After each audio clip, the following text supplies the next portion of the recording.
অনুরাগের ছোঁয়া ধারাবাহিকে সোনার কি বিপদ হলো। হ্যাঁ বন্ধুরা, এমনটাই আমরা দেখতে পাবো আগামী পর্বগুলিতে। সোনা রুডিকে নিয়ে বাড়ি থেকে চলে যেতে চাইলে দীপা বলে, না তোরা কোথাও যাবে না। এই কথা শুনে সোনা রেগে যায় এবং বলে বাড়িতেই থাকবে। এরপর রুডি বলে, মামুনি আমি আমি একটা আমি একটা কথা আজকে বলি। আমি আমার বউকে একটা সারপ্রাইজ দিতে চাইছি।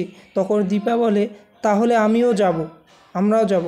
রুডি বলে, আজকে আজকে আমি আমার বউয়ের সাথে যাব, আপনিও যাবেন মামুনি। এরপর ওরা চলে গেলে দীপা খুব কাঁদতে থাকে এবং দীপা সূর্যকে বলে, ডাক্তারবাবু আমার খুব ভয় করছে ডাক্তারবাবু, ওকে কেন যেতে দিলেন? আপনারা কেউ বললেন না তো যে যেতে হবে না? সোনা কিন্তু বিপদে থাকবে, এটা আমার জানা আছে ডাক্তারবাবু। আপনাকে আমি বলে দিলাম, প্লিজ ডাক্তারবাবু কিছু একটা করুন, আমার কিন্তু খুব ভয় করছে। তো বন্ধুরা, সোনার খুব বিপদ। এর মধ্যে রূপা বলছে যে বাবা হিংসুকুটিকে যেতে দিও না। সূর্য কিন্তু হিংসুকুটির কথা শুনেই কিন্তু চলছে, মানে সোনার কথা শুনেই সে চলছে যে রূপাকে খুব বোকা দেয় যে, রূপা তুই চলে যা, তোর রুমে তুই গিয়ে তুই শুয়ে পড় যা, ওরা যাক, কালকে সকালবেলা আমরা দেখে নেব। আর এরপর সোনাকে বলে, তোরা খুব সুন্দরভাবে ঘুরে ফিরে এসো, কালকে সকালের মধ্যে কিন্তু চলে এসো, ঠিক আছে? এরপর রাত হয়। রাতে দীপা ডাক্তারবাবুর কাছে গিয়ে খুব কাঁদতে থাকে এবং বলে, ডাক্তারবাবু কিছু একটা করো, আমার খুব খারাপ লাগছে। সোনাও তো আমার মেয়ে, আমার নারীর টান, আমার খুব ভয় লাগছে। এরপর কৃষ্ণ চলে আসে রূপার কাছে, মানে সেনগুপ্ত বাড়িতে। রূপা আগের কিছু কথা মনে পড়ে যায় যে কাকাই কিভাবে তাকে পিটিয়েছে। কৃষ্ণ বলে, তুমি এখানে চলে এসো। কৃষ্ণ তুমি এখান থেকে চলে যাও। রূপা বলে, তুমি এখান থেকে চলে যাও। কৃষ্ণ বলে, তুমি এখানে চলে এসো।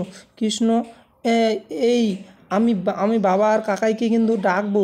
তখন কৃষ্ণ বলে, আমি মার খেতে রাজি আছি রাই, আমি তোমার জন্য সব কিছু করতে রাজি, মরতেও রাজি আছি সব কিছু করার জন্য। এরপর কৃষ্ণ বলে, আমি সব কিছু সহ্য করতে পারি, কিন্তু শুধু তোমার কান্না সহ্য করতে পারি না রাই। আচ্ছা রাই, আমি কি তোমার বন্ধু হয়ে থাকতে পারি? এরপর কৃষ্ণ চলে গেলে রূপা আর দীপা ভাবতে থাকে। অন্যদিকে সোনা আর রুডি চলে আসে তাদের রুমে। এরপর রুডি কিছু সিন ক্রিয়েট করে, যেটা দেখে সোনা বুঝতেই পারে না যে আমার মাথার উপর একটা খুব বিপদ চলে এসেছে, এটা বুঝতেই পারে না। সোনা ভাবতে থাকে যে আমাকে রুডি খুব ভালোবাসে, কিন্তু তা নয়। সে অনেক ভালোবাসে, এমনটা করতে চায় যে সেটাকে সম্পূর্ণ রেকর্ড করে নেয় একজন বন্ধুর দ্বারায়। এরপর সোনা বুঝতে পারে যে রুডি আমাকে সত্যি সত্যি ভালোবাসে, যেমনটা কৃষ্ণ আমার দিদিকে মানে রূপাকে ভালোবাসে, সেই রকমই। এরপর সোনা বলে, আমিও আজ খুব খুশি রুডি, তুমি আমায় এত ভালোবাসো আমি বুঝতেই পারিনি, আজকে বুঝতে পারলাম যে তুমি আমায় খুব ভালোবাসো। আমিও তোমায় খুব ভালোবাসি রুডি। তো এরপর বন্ধুরা আমরা দেখতে পারবো যে সোনার সাথে দুর্ব্যবহার করতে থাকবে এই রুডি, বেইমান রুডি। তো এরপর আমরা দেখতে পাবো যে রুডি কী করে সোনার সাথে। এবার সোনা বুঝতে চায় যে রুডি এখানে আমাকে সারপ্রাইজ দিচ্ছে, এত কিছু সারপ্রাইজ দিচ্ছে। এরপর সোনাকে রুডি বলে, সোনা তুমি ড্রেসটা চেঞ্জ করে এসো। এমন ড্রেস চেঞ্জ করার পর থেকেই রুডি কিছু বাজে সিন ক্রিয়েট করলে সেটাকে ভিডিও করতে বলে। সোনা বলে, রুডি তুমি এটা কি করছো? তুমি এটা করতে পারো না, এটা এরপর রুডি বলে, তোমার ভালো লাগছে আমি তাই করছি, তুমি এটা পরে এসো। শুনে সোনা চমকে যায়। সোনা বলে, তুমি রুডি? এরপর দীপা আর রূপা দুজনে একই স্বপ্ন দেখতে থাকে যে সোনাকে ওরা মেরে ফেলতে চাইছে, আর সোনা বাঁচার জন্য ছটফট করছে, কিন্তু রুডি সোনাকে মেরে দিল। বন্ধুরা এটা দেখেই দীপা আর রুডি চমকে যায়। এরপর দীপা ঠিক করে যে আমরা সোনার কাছে যাব, যেখানে সোনা মা রয়েছে আমরা সেখানেই যাব, চল রূপা। এরপর রূপা বলে আমাদের ভাড়াটের ড্রাইভার উনি তো নিয়ে গিয়েছিল সোনার রুডিকে। এরপর দীপা চলে আসে সোনার কাছে, কিন্তু এদিকে সোনা সব কিছু দেখে চমকে যায় এবং রূপার কথাগুলো ভাবতে থাকে। সোনা বলে তুমি আবার ভিডিও করবে না, এটা করবে না, তুমি আমার গায়ে হাত দেবে না। এদিকে সোনা নিয়ে দীপার ঘুমের ঘরে স্বপ্ন দেখতে থাকে, সোনাকে নিয়ে চিৎকার করে ওঠে না। ওদিকে সোনা বলে রুডি তুমি আমাদের প্রাইভেট মোমেন্টটাকে রেকর্ড করবে না, কেন ক্যামেরা করতে চাইছো? এরপর রুডি বলে রেগে গিয়ে সোনাকে বলে সেদিন আমি তোমার ইচ্ছে পূরণ করেছি সোনা, আজকে তুমি আমার সব ইচ্ছে পূরণ করবে। শুনে সোনা চমকে যায় আর খুব কাঁদতে থাকে আর কান্না করতে থাকে। সোনা বলে রুডি প্লিজ এরকমটা করো না। এরপর জোর করে ভিডিও করতে চাইলে সোনা রুডিকে মাথায় আঘাত করে এবং সেখান থেকে পালিয়ে যায়।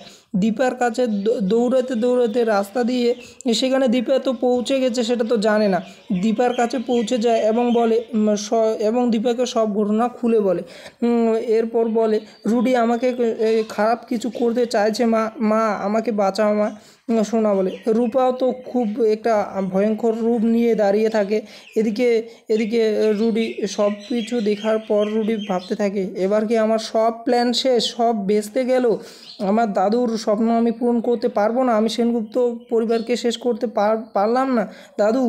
দাদু আমি সম্পূর্ণ সবাইকে শেষ করে দেবো, দাদু সেনগুপ্ত পরিবারকে আমি ধ্বংস করে দেবো, মাটিতে ধুলোয় মিশিয়ে দেবো।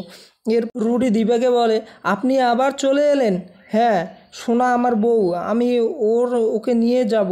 সোনা বলে মা আমাকে বাঁচাও মা। এরপর ওখানে কৃষ্ণও চলে আসে। কৃষ্ণ বলে আন্টি আমি কি আপনাকে কিছু হেল্প করতে পারবো? তখন কৃষ্ণকে বলে দীপা বলে কৃষ্ণ তোমাকে ঠাকুর পাঠিয়েছে এখানে, কৃষ্ণ সোনাকে এখন বাড়ি নিয়ে যেতে হবে। আর তখন এরপর দীপা রূপা এবং কৃষ্ণ সোনাকে বাড়ি নিয়ে চলে আসি। এদিকে শুনেই তো সেনগুপ্ত বাড়ির পরিবার একেবারে রেগে একদম লাল হয়ে যায় এবং আগুন জ্বলে ওঠে। আর সূর্য বলে আমি ওকে একেবারে খুন করে ফেলবো ওই রুডিকে। কোথায় রুডি? সোনা এবার সুরক্ষিত আছে তো?